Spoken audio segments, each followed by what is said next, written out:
Joining.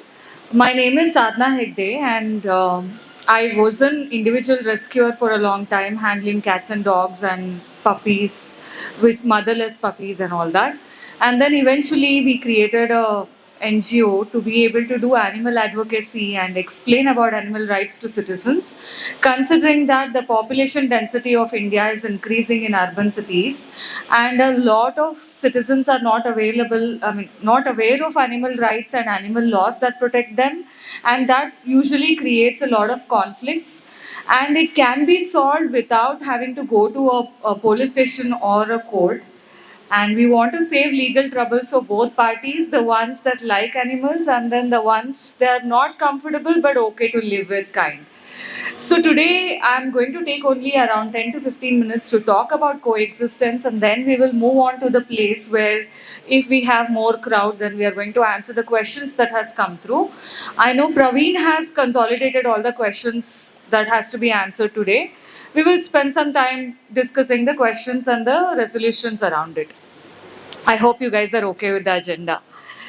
So, the most common trend that we have, and something that is not actually discussed in an environmental discussion or when you come into climate change discussions, people are ignoring couple of facts. One, how population density has increased hugely in main urban cities, and even simple apartments. Say, for example, if we are talking about a 1 acre plot can accommodate 10 villas or even 5 villas, for example.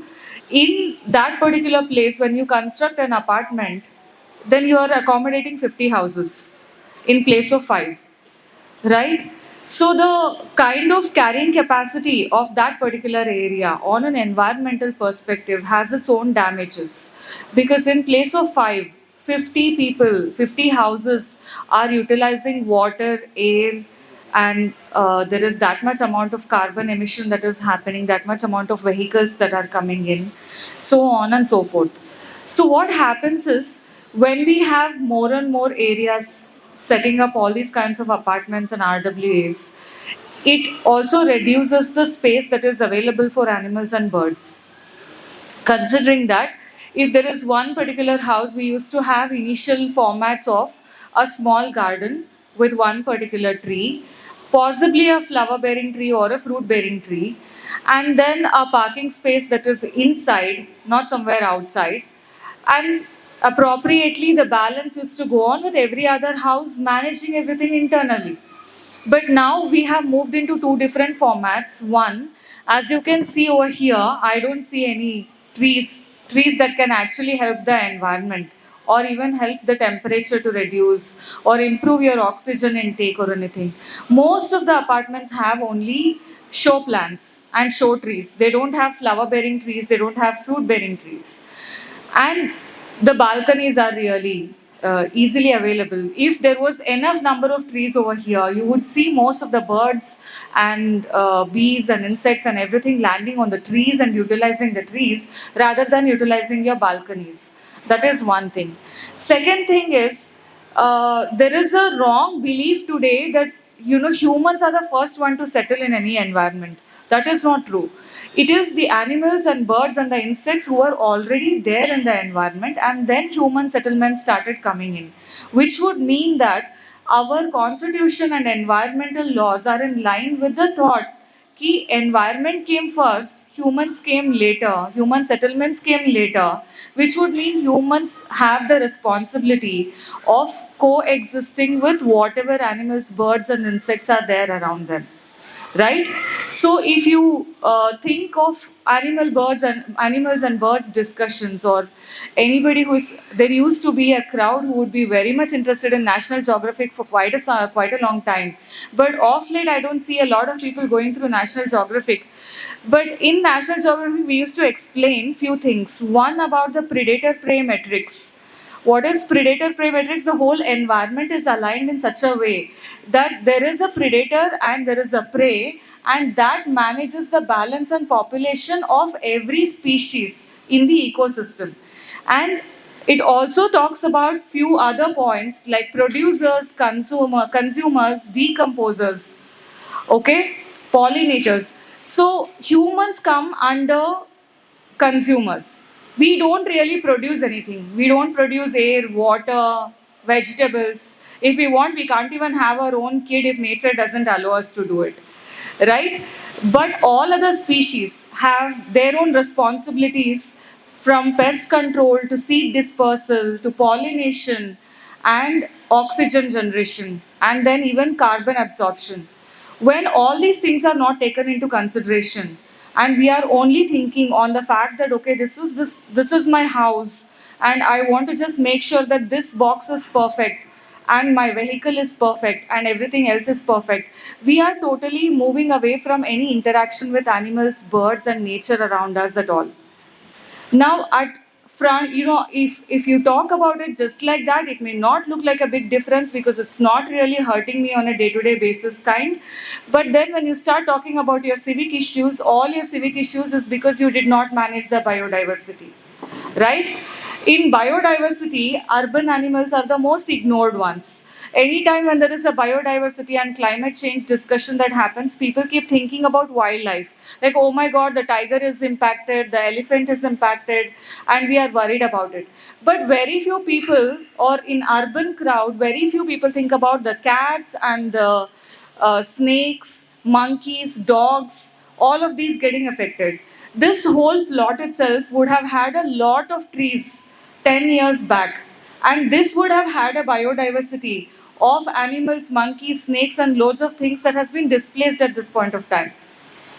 And nobody really cares about it because today there is a building and I want to protect everything, right? And that is exactly the point where the conflict is coming. And the other part is, animals and birds think humans are dangerous, and humans keep thinking animals and birds are dangerous. But nobody is actually understanding that if humans are the invasive species, that is, you came in and you settled over here, then you are supposed to also understand who are you displacing and how you need to work with them, how you need to live with them.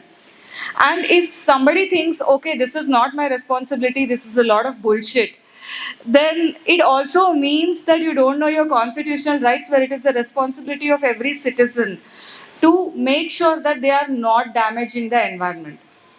Right? That comes under your 51AG, where there is nothing that is listed that human safety is the only priority, human rights is the only priority, and all other animals and birds around us can be displaced. There is nothing like that. So, based on this particular discussion, what we want to talk about today is, we know that there are two dogs over here in this huge property, and there are few people who are worried about the dogs being there and that being a problem and all that. But elimination is not part of the law. The law is based on the scientific observation that all these animals and all these plants, every single living creature has their own fundamental right under constitution, and they are bound to stay where they're staying. Humans or even builders associations cannot decide where an animal is supposed to stay, where an animal is not supposed to stay. The only difference that you have with the apartments and the individual villas is, in individual villas, if there was a cat that jumped from some house and then gave birth to a litter on an attic, you would still not be able to chase that litter away because they don't have their own space. If there was sufficient habitats that were available in urban cities, then the whole question of why can't animals live where they're supposed to live and why can't humans live where they're supposed to live, that kind of a logic would have worked really well. But all these apartments or a lot of other RWAs don't have any space when it comes to creating nest for birds, when it comes to creating some space for bees. There are not many flowers that are available that can be pollinated, and there are no big trees where beehives can happen, and that is the reason you find beehives in your balconies. And you see birds also don't have that much amount of trees available, because of which they start nesting in your balconies. And then you have dogs and cats who are already roaming around somewhere on the street, and now they don't have sufficient shade and place and food available outside, and that is another reason why you start seeing dogs coming into human settlements. However, there are couple of laws: prevention of cruelty against animals, and then there is animal birth control rules specifically for dogs and cats, which clearly acknowledges that few animals and species few species of animals and birds are territorial, and few species of animals and birds can stay together. Right? In that case, when it comes to dogs and cats, they are all territorial animals. What do you mean by territorial animals? It means that they always guard the territory that they belong to, and they won't coexist with other animals, and that will only create more fights.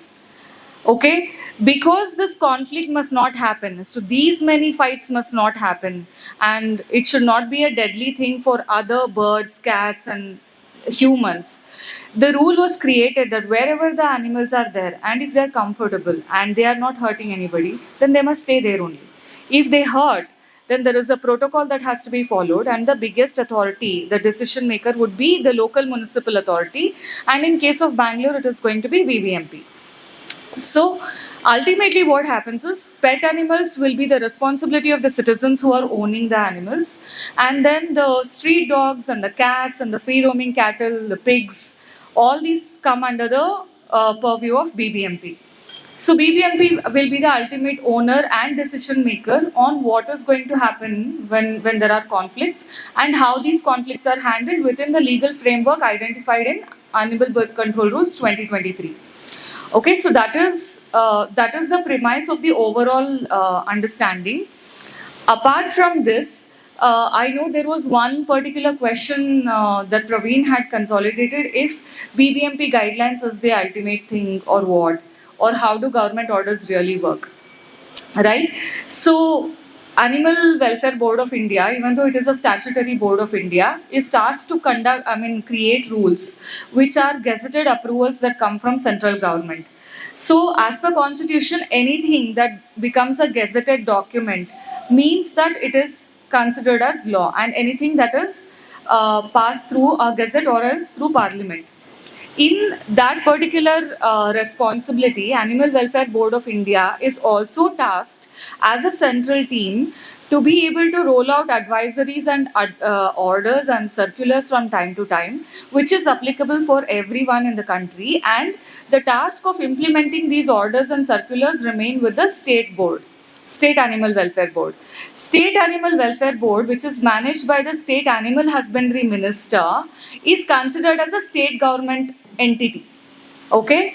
Further down from State Animal Welfare Board, you will have individual districts, and each of the districts will have a local authority or else a municipal commissioner who will end up being the local government head. So every every district that has a municipal commissioner is considered as the local government authority, government signatory. Because of which, if there are orders that comes from the local authority, then they are considered as government orders, and defying those orders would mean that you are defying the government order. That is the law that is considered. And in the public servant definition, all the BBMP employees, officials, they are part of the public servant definition and the law. So ultimately, right now, the BBMP guidelines has been designed in as an output of all the AWBI orders that has been rolled out over a period of time. Starting from pet dog circulars, animal birth control rules, and then various other orders that have come from time to time, all of that has been consolidated along with the main act, that is the BBMP Municipal Act 2020, that governs the whole operations of BBMP. Right? So based on that, if BBMP, even if they send out a simple notice saying so and so actions has to be done, or this is the recommendation that we are providing, that automatically becomes a government order that every citizen has to adhere to. And that is the kind of relevance that will be there. And in case if these orders have to be questioned, there are two levels of appeal. One, you can go to Karnataka Animal Welfare Board if it is animal related matters. And then if it is, if you are still unhappy with the responses that come from KAWB, then you can question it in High Court or Supreme Court, depending upon whatever is the veracity of your concerns. So that is how the overall process works. And I will pause over here for you to digest all the points that I have mentioned, and then we will move on to the questions that you folks have.